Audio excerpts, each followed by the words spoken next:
Muy buenas, pues buenas tardes a todos, queridos amigos de Ventana Evangélica. Pues como habíamos prometido, estamos en esta tarde con nuestro hermano Ramón Olmo. Él es licenciado en Teología y en Ciencias Religiosas. Ramón, buenas tardes. Buenas tardes, saludos. Muy bien, creo que en esta tarde nos trae pues un asunto, yo creo que de obligado cumplimiento, ¿no? En la fecha que estamos, pues tenemos que hablar sobre el aspecto de la Navidad, ¿no? ¿No es así, Ramón? Así es. Una fiesta, por cierto, que casi no, gran parte de la humanidad la celebra muy lejos del significado que realmente tiene la Navidad. Uh-huh. Antes de comenzar a hablar de la Navidad, me gustaría, Ramón, leer un pasaje muy conocido por todos, pero creo que deberíamos de leerlo para refrescar nuestra mente, y es en el Evangelio de Lucas, en el capítulo 2, versículo 8, dice lo siguiente: había pastores en la misma región que velaban y guardaban las vigilias de la noche sobre su rebaño, y aquí se le presentó un ángel del Señor, y la gloria del Señor los rodeó de resplandor, y tuvieron gran temor. Pero el ángel le dijo: no temáis, porque aquí os doy nuevas de gran gozo, que será para todo el pueblo, que os ha nacido hoy en la ciudad de David un Salvador, que es Cristo el Señor. Esto os servirá de señal: hallaréis al niño envuelto en pañales, acostado en un pesebre. Y repentinamente apareció con el ángel una multitud de huestes celestiales que alababan a Dios y decían: gloria a Dios en las alturas, y en la tierra paz, buena voluntad para con los hombres. Un pasaje hermoso, maravilloso, que nos habla sobre la Navidad, ¿no? Y Ramón, yo me gustaría ya entrar en materia, ¿no?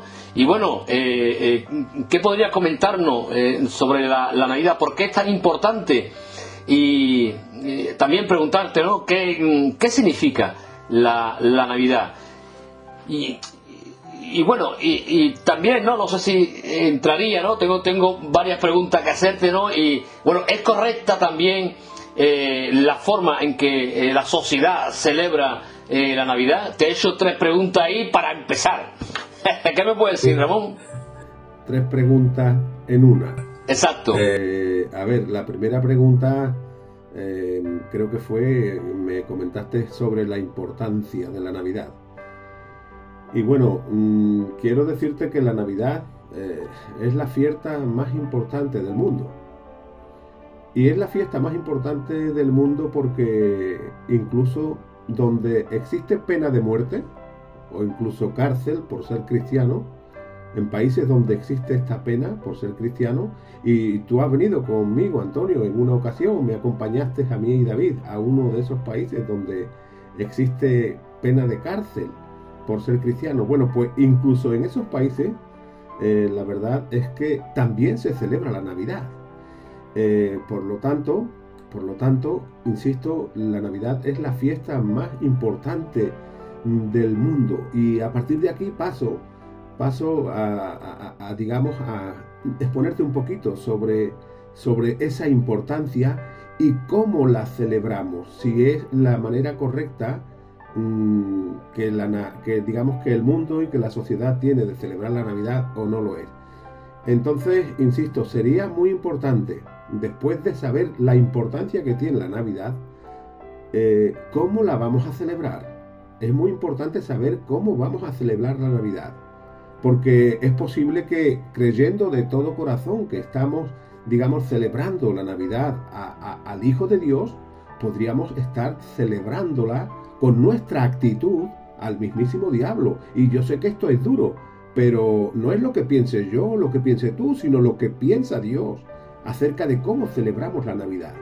Y bueno, la Biblia dice que no deberíamos creer, que las personas no deberían creer a todo espíritu.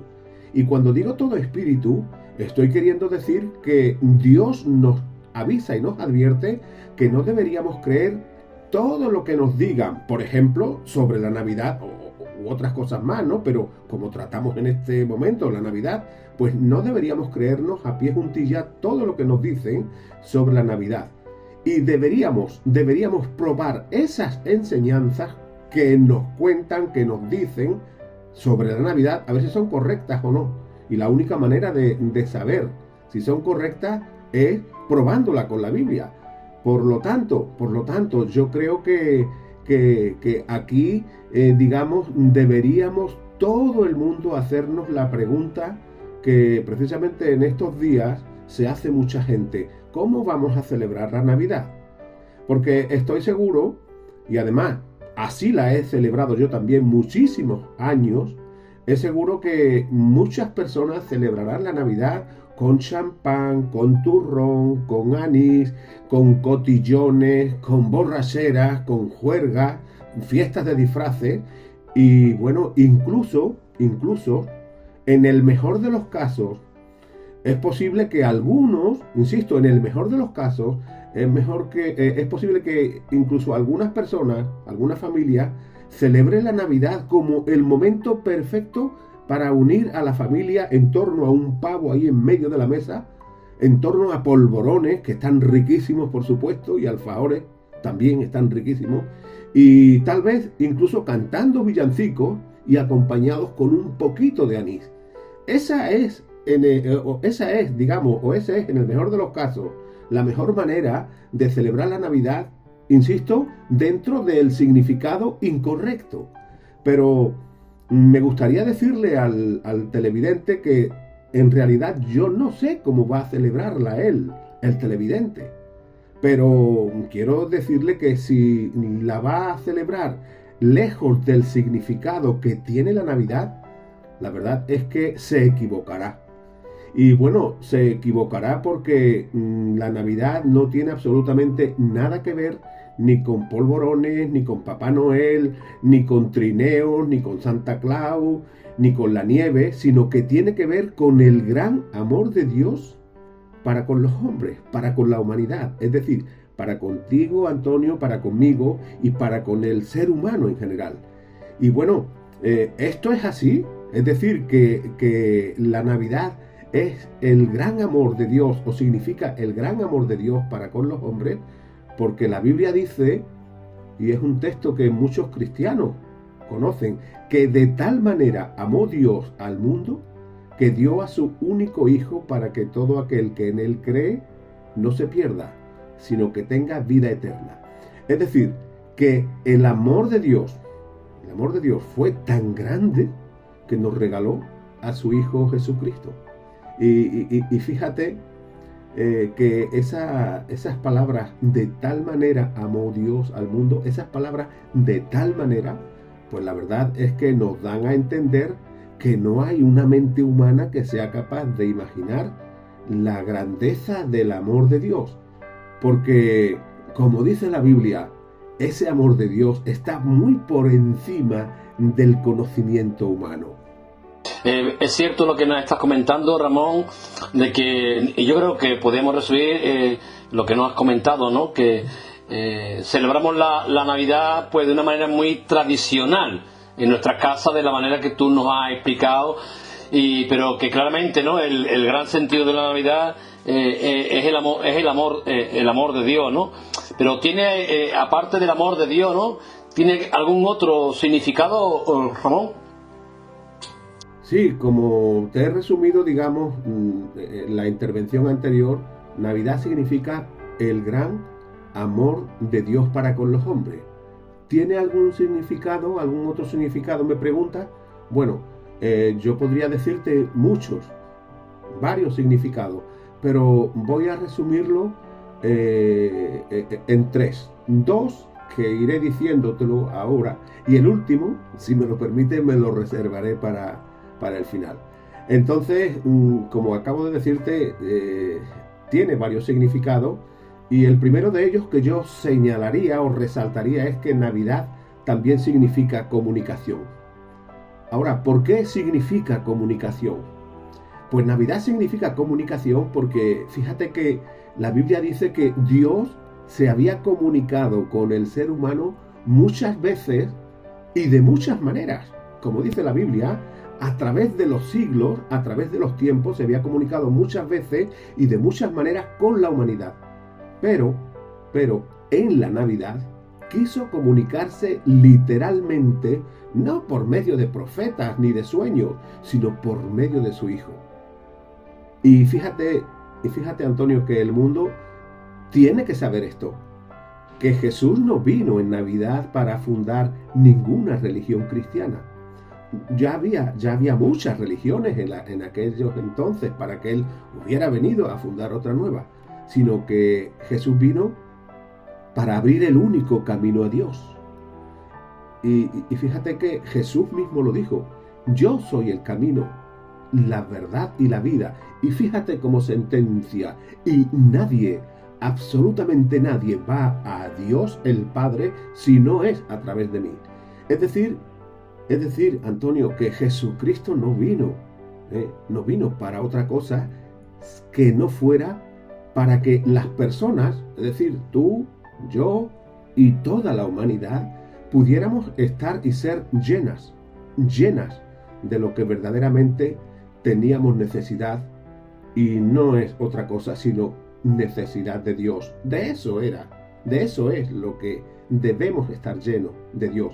Por lo tanto, y aquí digamos que voy concluyendo ya esta pregunta, el mundo debería tener muy presente lo siguiente a la hora de celebrar la Navidad: que es verdad que Cristo nació en un pesebre, es verdad, pero también es verdad que Cristo murió en una cruz y resucitó de los muertos para que hoy, en el día de hoy, en 2020, 22 de diciembre que estamos hoy, muchos de los que nos están viendo pudieran conocer el auténtico significado de la Navidad y, lo más importante, que celebraran esa Navidad teniendo un encuentro real y verdadero con Jesucristo, y no con los polvorones, con Papá Noel, ni con la religiosidad, sino con el Hijo de Dios. Ramón, me estás comentando que lo que nos acaba de comentar, ¿no? La Navidad es la comunicación, el deseo de Dios de comunicarse con el hombre, ¿no? Aparte, ¿qué otro significado importante, ¿no? Porque yo creo que podemos sacarle mucho jugo a la Navidad, ¿no? Y sobre todo a la palabra, ¿no? ¿Qué otro significado importante nos puede decir, Ramón? Si tuviera que decirte todos los significados de la Navidad, pues la verdad es que tendríamos que echar aquí varias horas, porque podríamos sacar muchísimos significados, pero como te dije también, lo voy a resumir en dos que estoy, digamos, desarrollando ahora, y el último que lo dejaré para casi el final. ¿Qué otro significado, me pregunta, podría tener la Navidad? Bueno, lo que se estila en estos días. Navidad significa regalo. En los días de Navidad, en la Navidad, se hacen muchísimos regalos. Yo estoy deseando que ya llegue el día de Navidad para regalarle a mi hija, y eso está precioso. Eso es estupendo, eso es una costumbre muy bonita. Por lo tanto, Navidad también significa regalo. Ahora, lo importante, Antonio, sería que el televidente supiera por qué nuestros padres, desde hace ya muy antiguo, regalaban juguetes. Nos regalaban juguetes en Navidad, cuando éramos pequeñitos. Precisamente eso no lo saben, no conocen el por qué nos regalaban juguetes. Pero fíjate que esa costumbre no es porque los Reyes Magos le regalaran presentes a Jesús, regalos a Jesús como incienso, oro y mirra, según lo que dice la Biblia, sino que el hecho de que nuestros padres nos regalaran regalos, eso apunta al gran regalo que Dios nos hizo en la primera Navidad.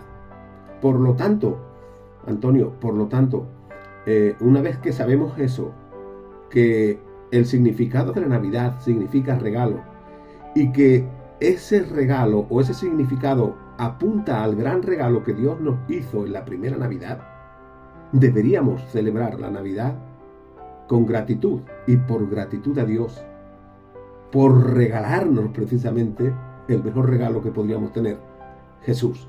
Y fíjate que esto debería ser así. Es decir, celebrar el regalo que Dios nos hizo en Navidad a través de Jesús, debería ser así, porque la Navidad es la historia de amor más grande que la humanidad jamás ha conocido ni conocerá. Y precisamente el protagonista central de esa historia de amor fue Jesucristo, el Hijo de Dios. ¿Por qué? Porque, fíjate, ¿quién entendería la grandeza de un amor que es capaz de hacerse pobre siendo rico para enriquecer a los demás? Fíjate lo que dice la Biblia. Porque ya conocéis la gracia de nuestro Señor Jesucristo, que por amor a nosotros se hizo pobre siendo rico, para que nosotros, tú, yo y toda la humanidad, fuera enriquecido o fuera enriquecida por el amor de Dios. Y ahora yo me gustaría que el televidente pudiera pensar en lo siguiente. Nos imaginamos a un rey que sea capaz de despojarse de su riqueza para enriquecer a los súbditos. La verdad es que yo no me lo imagino. Yo me pongo a imaginar los reinos de este mundo, los reyes de este mundo, y yo no me imagino a ni un solo rey que sea capaz de despojarse de su riqueza para que con esa riqueza con la que se despoja fuera a enriquecer a sus súbditos. Eso es imposible, imposible. Pero fíjate que el Rey de Reyes y el Señor de los Señores, quien es el ser más rico del mundo porque es el dueño de todo, se hizo pobre siendo rico. ¿Para qué? Para que a través de su pobreza pudiéramos ser enriquecidos. Por lo tanto, en Navidad celebramos el gran regalo del amor de Dios, por una parte, y el gran regalo del amor de Dios para con el ser humano, es decir, para contigo y para conmigo. Ese gran regalo que viene del cielo para la humanidad, como tú bien has dicho, ¿no? Que aún los ángeles lo anunciaban. Ese niño, ¿no? Ese niño, para profundizar un poco más, Ramón, ¿quién era ese niño que estaba en ese pesebre? Yo creo que también podríamos decir por qué el nacimiento de aquel niño fue tan importante, ¿verdad? Bueno, es otra manera de decirlo, efectivamente, ¿no? Porque es otra manera, exactamente, ¿no? ¿Por qué fue tan importante que aún los ángeles lo anunciaban, ¿no? Y que lo celebra toda la humanidad? Sí, entonces vamos a hacer un poquito la pregunta correcta para que el televidente entienda. ¿Quién era aquel niño que nacería para que su nacimiento fuera tan importante como para que toda la humanidad lo celebrara, incluso hasta en países, como ya señalé al comienzo, donde está prohibida? ¿Quién era aquel niño? Bueno, pues, ¿quién era aquel niño que nacería? A ver, la respuesta tendríamos que retrotraernos o retrollevarnos casi alrededor de 2800 años atrás, muchos siglos antes atrás de que Jesús naciera, y tendríamos que remontarnos al profeta Isaías. El profeta Isaías dijo referente a Jesús alrededor de 800 años aproximadamente, años arriba, años abajo, dijo sobre Jesús, que todavía no había nacido, dijo lo siguiente: porque un niño nos ha nacido, hijo nos es dado. Y resumiendo un poco, dice el texto: y ese niño se llamará admirable, consejero, Dios fuerte, Padre eterno y príncipe de paz. Es decir, vaya título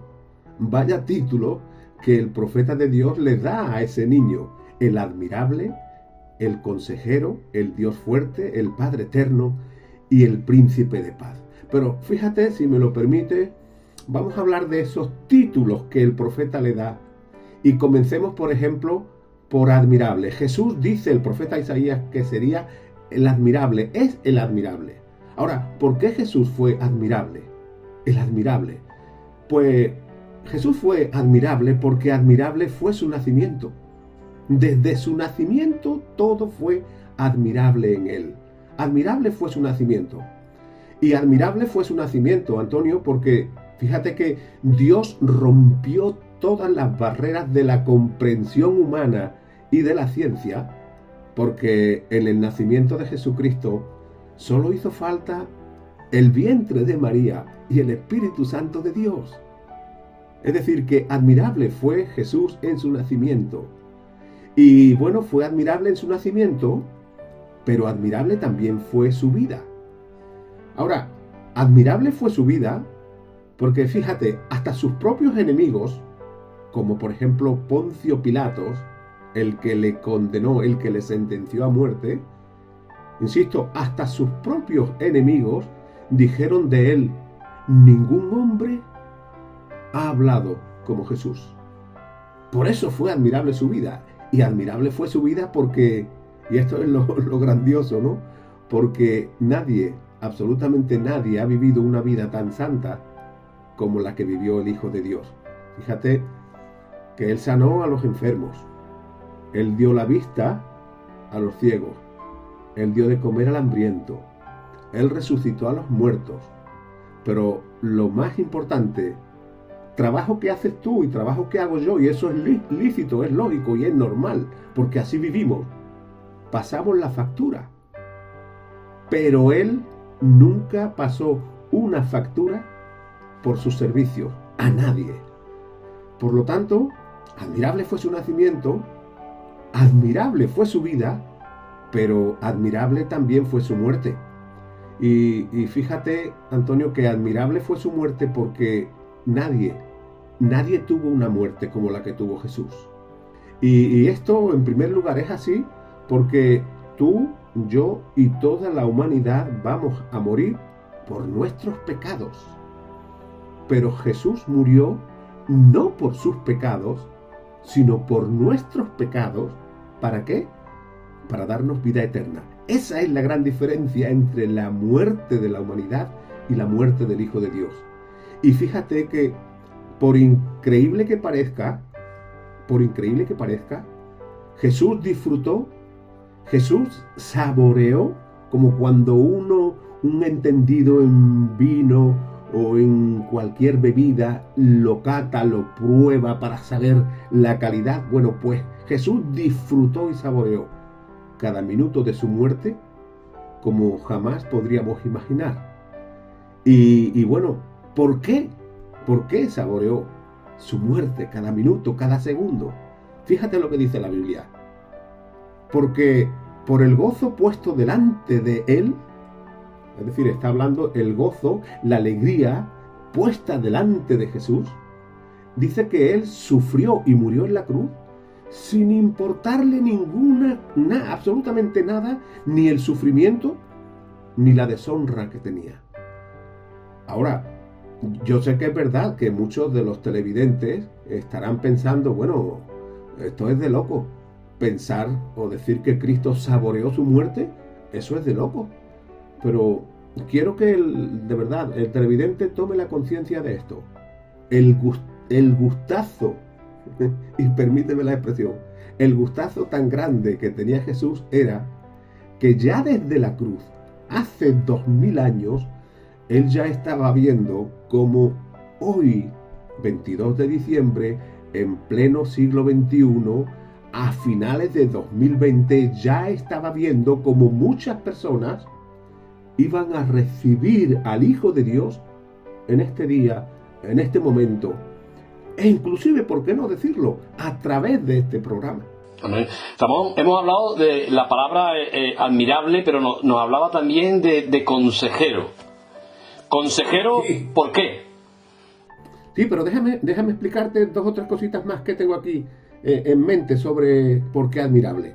Entonces, admirable, como he dicho, fue su nacimiento, fue su vida, fue su muerte, pero admirable también fue su resurrección. Eso es importantísimo. La Biblia dice que era imposible que Jesús hubiera permanecido en la tumba, como vamos a permanecer tú y yo y todo el mundo. Era imposible que hubiera permanecido en la tumba, Porque si así hubiera sido, es decir, si Jesús no hubiera resucitado, ni yo estaría aquí, ni tú estarías ahí haciendo el programa, ni nadie estaría oyendo o viendo este programa. Quiero decirte que los apóstoles no inventaron la resurrección. Y no la inventaron porque ninguno de ellos hubiera sido tan tonto como para dar su vida por una mentira. Porque fíjate, de un Cristo muerto se pueden recibir buenas enseñanzas, pero no se puede recibir el poder para enfrentar la muerte con la esperanza de la resurrección y la vida eterna. Te recuerdo lo que todos sabemos. Jesús dijo: yo soy la resurrección y la vida, el que cree en mí, aunque esté muerto, vivirá. Y ahora entro ya en esa pregunta que tú me acabas de señalar ya, consejero. Fíjate que Jesús fue admirable en su nacimiento, en su vida, en su muerte, en su resurrección. Fue admirable en todo. Pero el segundo título que le da el profeta es consejero. ¿Recuerdas? Al principio será llamado admirable, consejero, Dios fuerte. Bueno, el segundo título que le da el profeta es que Jesús es el consejero. Y Jesús es el consejero por excelencia. Fíjate que nadie, insisto, nadie, absolutamente nadie, ha sido capaz de dar los consejos que dio Jesús. Consejos que han transformado vidas, que han salvado a millones de personas a través de los siglos. Y consejos que podrían salvar a todo aquel que recibe esos consejos de Jesús. Y si esos consejos son aceptados de todo corazón. Pero fíjate, y ahora paso aquí al tercer atributo que da el profeta.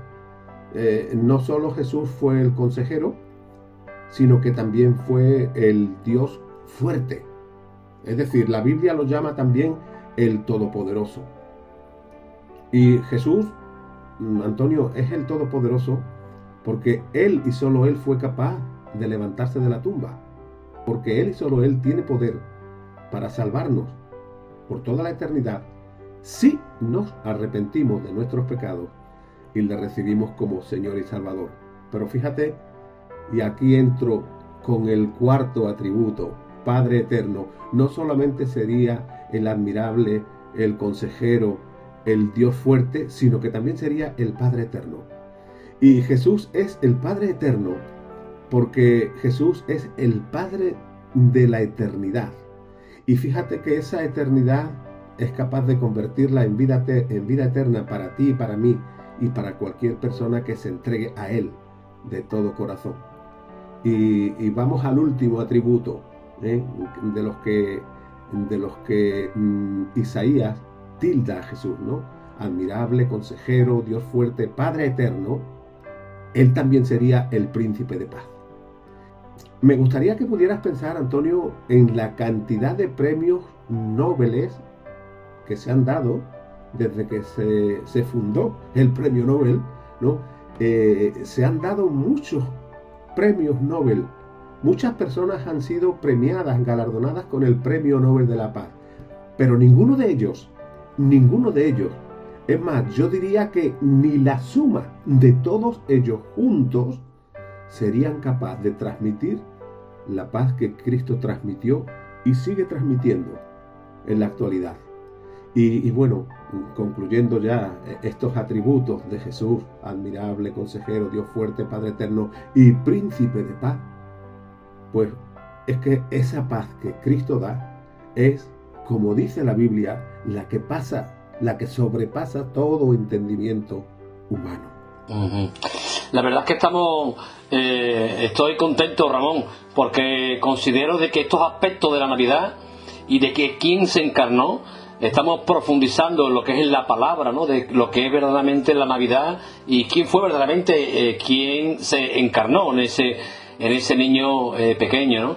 En nuestro Señor, en nuestro Salvador, ¿no? Y creo que, como tú bien has comentado, el profeta Isaías pues nos lo describe maravillosamente, ¿no? Ramón, tú antes nos hablabas de que la Navidad significaba comunicación, un regalo, pero ¿tiene algún otro significado importante como para que merezca la pena, ¿no? En fin, ¿Qué me puedes decir en relación a eso, no? Pues sí, te comenté que tenía 3, que 2 los desarrollaría al principio y casi al final pues hablaría del tercero. Pues sí, yo creo, a ver, sin restarle ninguna importancia a los otros 2 significados, ¿por qué no? Porque la Navidad es el gran regalo de Dios para con el mundo, el gran regalo del amor de Dios para con el mundo, pero sí, la Navidad tiene un significado que yo diría que es de lo más importante. Es de lo más importante que tiene la Navidad. ¿Y qué habría que hacer para celebrar una auténtica Navidad? Navidad, Antonio, significa que no hay que esperar a la Semana Santa. En Navidad juerga, jolgorio, alegría. Y en Semana Santa pues tenemos las caras largas porque ha muerto el Señor. No, porque ha muerto Jesús. Tú vas por las calles y vamos, lo que hace falta es que los veas llorando. No.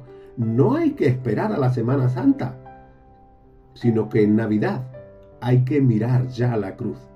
Hay que recordar la cruz o la muerte de Jesús.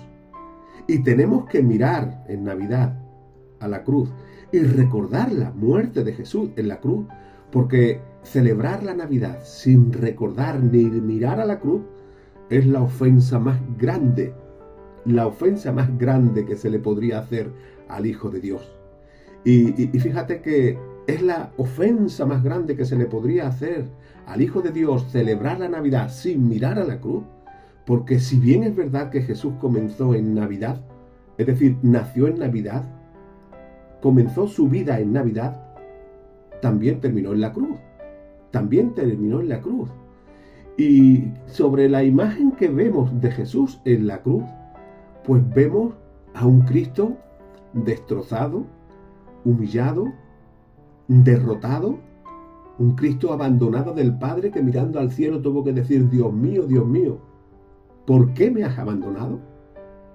Pero fíjate que esa imagen de Cristo en la cruz, derrotado, humillado, abandonado de Dios el Padre, que tuvo que decir: Dios mío, ¿por qué me has abandonado? Papá, ¿por qué me has abandonado? Aquella imagen de Cristo iba a traer la mayor bendición que jamás la humanidad ha conocido ni conocerá. ¿Cuál es la bendición? Salvación y vida eterna. Porque eso también significa Navidad. Entonces, yo me gustaría que el televidente se hiciera esta pregunta. ¿Sabes por qué Jesús padeció esa muerte tan horrorosa? Pues fíjate que el Padre le machacó, como cuando pisamos una cucaracha que la machacamos, o como cuando el vendimiador está pisando la uva para sacar hasta la última gotita de mosto. Allí en Jerez ya sabéis que es famoso por el vino. Ahora ya no, porque se hace automáticamente, pero cuando se hacían las pisadas de uva, pues la pisaban hasta sacar hasta la última gota del mosto. Ahora, la Biblia dice, referente a la muerte de Jesús, a ese machaque que tuvo de parte de Dios el Padre, la Biblia dice que Él, es decir, Jesús, fue molido, machacado por nuestros pecados. Y dice que el castigo de ese machacamiento, yo no sé si tal vez esa palabra se dirá así o no, o me la acabo de inventar, pero ese machacar a Jesús fue el castigo que el Padre lanzó sobre Jesús para que tú, para que yo y para que toda la humanidad fuésemos salvados, y para que esa paz que Él quería que nosotros tuviéramos, la pudiéramos alcanzar por su muerte, porque por su muerte fuimos todos salvados. Y bueno, le machacó, porque fue un machacarlo totalmente. El Padre le machacó, porque el Padre le trató, y voy a decirlo despacito para que se entienda bien. El Padre le machacó porque le trató como si Jesús hubiera vivido nuestra vida de pecado, para tratarnos a nosotros en la eternidad como si hubiéramos vivido la vida tan santa que vivió Jesús.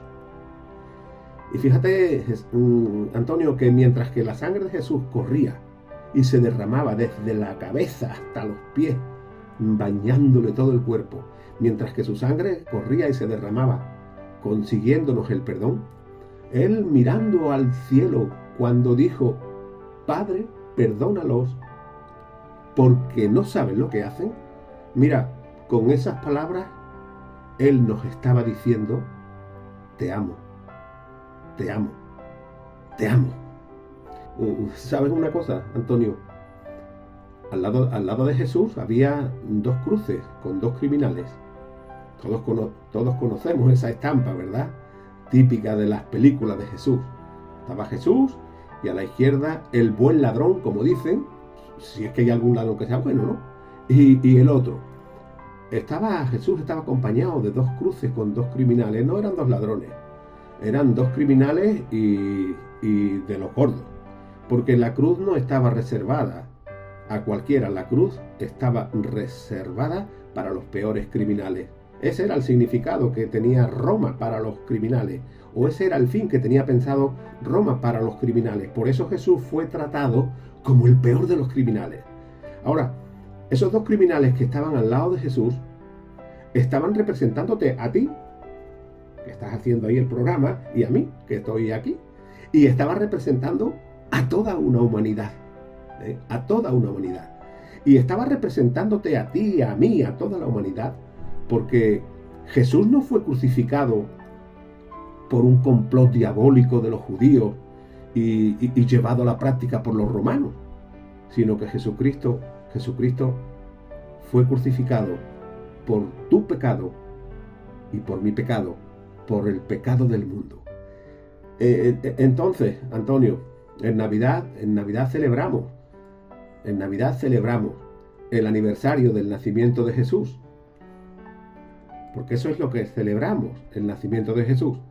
Pero la Biblia dice también que ese mismo Jesús, que un día nació indefenso, y eso debemos tenerlo muy claro y muy presente, ese mismo Jesús que un día nació indefenso y cuando era pequeñito su padre y su madre tuvieron que exiliarse en Egipto porque el rey lo quería matar, ese mismo Jesús, dice la Biblia que un día será el juez de los vivos y los muertos. Y entonces yo me gustaría hacer una pregunta al televidente. Por favor, imagínate que un juez te condena a la prisión. Dios no lo permita, pero bueno, imagínate que un juez te condena a prisión. Y voy a hacerte una pregunta. ¿Celebrarías año tras año el cumpleaños del juez que te condenó? No, ¿verdad? Eso sería de tonto. Entonces, mi pregunta es, bueno, más que nada mi razonamiento para ti es que si vas a celebrar la Navidad sin que tengas a Jesús como tu Salvador, perdóname que te diga, y te lo digo con todos los respetos, que serías el tonto más tonto de todos los tontos que han venido a este mundo, porque nadie en su sano juicio sería capaz de celebrar el nacimiento de quien un día será su juez. Amén, amén. Gloria a Dios. Ramón, yo creo que un poco lo que nos ha desarrollado, ¿no? Hemos visto desde el principio, ¿no?, como la Navidad nos hablaba un poco de esa tradición y nos hablaba de que la Navidad, bueno, es el amor de Dios, es Dios también comunicándose con el hombre, es un regalo para la humanidad. Y hemos visto quién fue el Señor, ¿no? Evidentemente, ¿no? Como el profeta Isaías nos dice, ¿no? Hemos visto que en ese niño que se encarnó era admirable, consejero, Dios fuerte, Padre eterno, príncipe de paz, y que la Navidad también, evidentemente, ¿no?, es esa cruz, ese nuestro Señor que murió en la cruz del Calvario. Y lo que nos estás comentando ahora, murió y resucitó, bendito sea su nombre, ¿no? Y lo que nos estás comentando... Y vive, amén, amén, por supuesto. Y lo que nos estás comentando ahora, ¿no?, que vendrá, pero ya no vendrá como niño, no, sino que vendrá también, vendrá esa segunda vez que nos dice la palabra como juez, a juzgarnos a cada uno de nosotros. Yo creo que ha sido maravilloso, ¿no?, el poder... transmitir este mensaje importante, ¿no?, que la palabra nos muestra, ¿no? Tenemos un poco de tiempo, Ramón, y había un compañero, un amigo que nos estaba preguntando que si sabíamos un poco, a ver qué tú nos puedes comentar, ¿no? La fecha del Mesías, ¿no? La fecha del nacimiento del Señor, porque todo el mundo la celebramos en Navidad, pero hay alguna fecha que se pueda decir aproximadamente. ¿Qué me puede decir? Bueno, lo que sí sabemos, y lo sabemos tan cierto como el aire que respiramos, es que no nació el 25 de diciembre, No, no nació. Se barajan 2 o 3 fechas, y a ver, saberlo a ciencia cierta no lo sabemos, porque esa es la realidad. A ciencia cierta no lo sabemos, pero parece ser, según lo que yo he podido investigar, que allá por septiembre o octubre, nuestro septiembre o nuestro octubre, sería, digamos, la fecha más apropiada para ubicar el nacimiento de Jesús. Ahora, como he dicho hace un momentito, saberlo a ciencia cierta no se sabe, pero lo que sí se sabe es que no nació el 25 de diciembre. Esa es una fecha que se puso por la Iglesia Católica, ¿no? Y bueno, pues ya todo el mundo la ha tenido así, pero en verdad la fecha es lo de menos. Lo importante es que Él vino, Él vino en Navidad, y Navidad no significa 25 de diciembre, Navidad significa natividad, nacimiento, ¿no? Y bueno. Exacto, no, yo estoy de acuerdo contigo y acabamos, ¿no? Estoy de acuerdo contigo que fue en esa fecha, porque precisamente, ¿no?, el Evangelio de Juan nos habla que el Verbo se hizo carne, ¿no? La palabra nos habla de tabernáculo, la palabra se hizo tabernáculo. Estamos estudiando, estamos en un libro escrito con unas costumbres judías muy importantes, ¿no? Y la fiesta de los tabernáculos precisamente se celebra en el mes de septiembre o octubre, igual que el Pentecostés se celebra en mayo, igual que Semana Santa se celebra en abril por la Pascua. De la misma manera, el mes de Nisan. Exacto. Pues de la misma manera yo también entiendo y coincido contigo por ese sencillo motivo, ¿no? Yo, para mí personalmente, después de haber estudiado durante mucho tiempo, considero que el Señor nació septiembre-octubre y el Verbo se hizo tabernáculo, carne, y esa fiesta, la fiesta de los tabernáculos, es en esa fecha. Pues Ramón, lo vamos a dejar ahí, yo creo que tenemos un tiempo bastante prudente. Darte las gracias, desearte que celebres esa Navidad en tu corazón, que yo sé que lo hace, ¿no? Y celebrar la Navidad es entender el significado de lo que tú nos has comentado. Pues esa es la clave. Exacto. Celebrarla con el auténtico significado que tiene.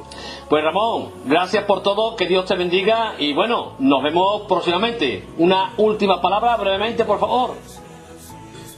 Bueno, pues nada más, resumir todo lo que hemos comentado aquí en una frase más o menos corta o más o menos larga. Que celebrar la Navidad al Hijo de Dios, alegrándote, si Él no es tu Salvador, pues estás celebrando el nacimiento de quien un día será tu juez. Y lo más sensato es que celebrar la Navidad alegrándote, comiéndote algún polvoroncito, pero sabiendo que Jesús vino para salvarte y darte vida eterna. Ramón, Dios te bendiga, y gracias también a todas las personas que nos han estado viendo, y desearles también desde Ventana Evangélica que Dios los bendiga y que tengan una feliz Navidad celebrando el significado de la auténtica Navidad. Que Dios os bendiga a todos. Un abrazo para todos.